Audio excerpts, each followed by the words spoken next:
Today I want to talk about the LeetCode 91, Decode Ways. And for this problem, we want to find how many decode ways of a given string. And we have a mapping table. The A is mapping into 1, B is mapping into 2, and then G is mapping into 26. And for the number in the middle, the rule is the same. So the C is mapping to 3. So our problem is given a string, for example, 1, 2. We want to figure out how many ways we can decode this string. For example, we can decode 1 into A and 2 into B. So we have one way, which is AB. And we also can group 1, 2 together and then let it be 12. And we can decode it into L. And for example 2, there are 2 to 6. So we have 3 ways, BG, BF, or BBF. So we return 3. And for this problem, we can solve this by bottom-up dynamic programming, and it is the most efficient way. But for this problem, I want to introduce the concept of the dynamic programming. So I will start from finding the recursion for this problem and use the top-down approach. And then I will talk about the final most efficient answer, the bottom-up approach of dynamic programming. Now let's move on to the first step, finding recursion of this problem. And I have an example here. My example is 3, 2, 3, 2, 1. And then we will find that if we want to find the recursion of this problem, we can focus on the less decoding. And for 3, 2, 3, 2, 1, the less decoding can be 1 because 1 can map into A, or 21 because 21 is smaller than 26. So we must can find a character that corresponds to 21. So we know that for 32321, the decoding weight of 32321 must be the decoding weight of 3232 plus the decoding weight of 323. And for 3232, we will also find that the late decoding can be 2, but it cannot be 32. Why? Because 32 is bigger than 26. So we know that for 3232, the number of decoding way will be the number of decoding way of 323. Now we can find the recursion here. To make this recursion more clearly, I design a function here, which f of n means decode weight of the first n characters. So for this example, the f of 5 will be the decode weight of 32321, and the f of 3 will be the decode weight of 323. So we can find that if the late characters, which is f minus 1, is not 0, and the late two character is between 10 and 26. In this condition, fn is equal to fm minus 1 plus fm minus 2. So, and there is some other condition for example, for 32, when the late character is 32, although the late character is not 0, but the late two character is not between 10 and 26. So for this condition, f of n is equal to f of minus 1. And there is other condition, something like that.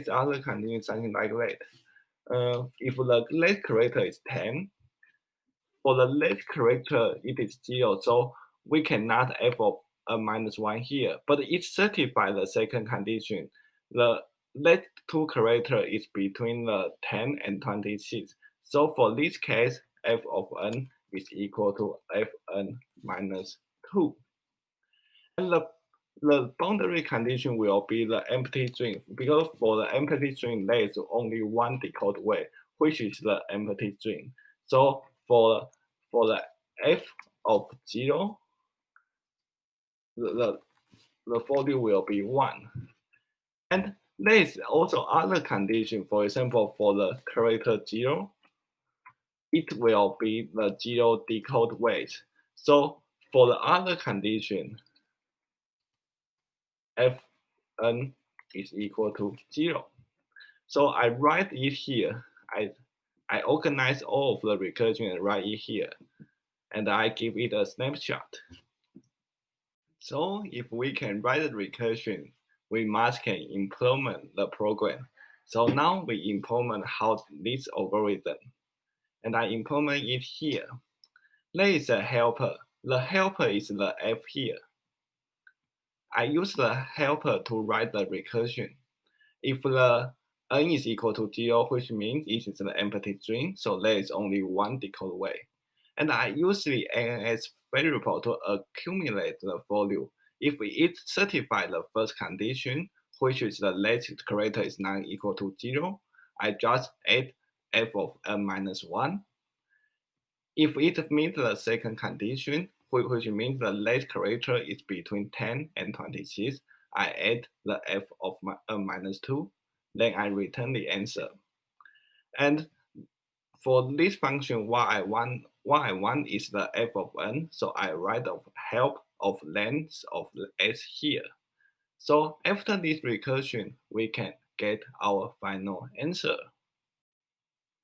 But in fact, this recursion is not efficient because there are some duplicate redundant computation. While there will be some redundant computation, I write an example here. The example is 2122. And for the recursion, I will start from the f of 4. And I know that f of 4 will equal to f of 2 and plus f of 3. And then I will calculate f of 3. The f of 3 is actually equal to f of 1 plus f of 2 here. And for the f of 1, it is equal to f of 0, which is equal to 1. So we get the f1 here. However, when we still want to calculate the f of 2, then we will expand the f of 2, and we note that f of 2 is equal to f of 1 plus f of 0. Although f1, we already get a f1 here, we will calculate f of 1 again, and it is a real redundant computation. And for here, f2 here, I will calculate f of 2, and there is also a f of 1. It is also a redundant computation, which is not what we want. And what is dynamic programming? Dynamic programming want to save this redundant computation, so we don't have to calculate the same value again and again. To solve the problem of redundant computation, we have to use the idea of the dynamic programming. And what is dynamic programming? Dynamic programming is to use the memory to save our time. For example, for the f of 1, if we get the value of f of 1, we can save it into memory. So for the next time we want to compute of f of 1, we don't have to compute it again. We can retrieve it from the memory. And for this problem, we can initialize an array, and I call it dp. And for the position of the dp will corresponding to the parameter of the function. For example, dp0 will corresponding to f of 0, and dp1 which will correspond to the f of 1, and dpn will correspond to the f of n. And for these examples, if we get the value of f of 1, we will save it into the dp array dp1. Now we know the idea of the dynamic programming, so we can implement this method. And I have already write it here. This method is called the top-down approach. I will explain why it is called top-down after I explain what is a bottom-up approach. And you can see this approach is actually really simple. All of the code is almost similar to the previous one. The only difference here is we initialize a DP array. And at the beginning, all of the DP array value will be -1. And what is the -1 mean? The -1 means I haven't updated this value. And for the dp0, I will update it to 1 because for the empty string, there is only one way. We don't have to go to this helper function. We already know that. And if we have the value of the dp array, we just return the value of the dp array. We don't have to calculate again. And if we get the answer of f of n, which is help n here, we just save it to the dp array. And for the next time, we will not compute it again. So for this method, we will not compute for example, f of 1 here. Here, we will not compute again. So for this method, this dynamic programming method, we can save the time of redundant computation. And this is the method of the top-down approach dynamic programming. And it is really simple. We only have to add a db array and save the value if we get the answer, and get the value if we already have the answer. But there are two disadvantages of top-down approach. The first thing is because we have a recursion here, so we will store something in the code stack, and I think it is a waste.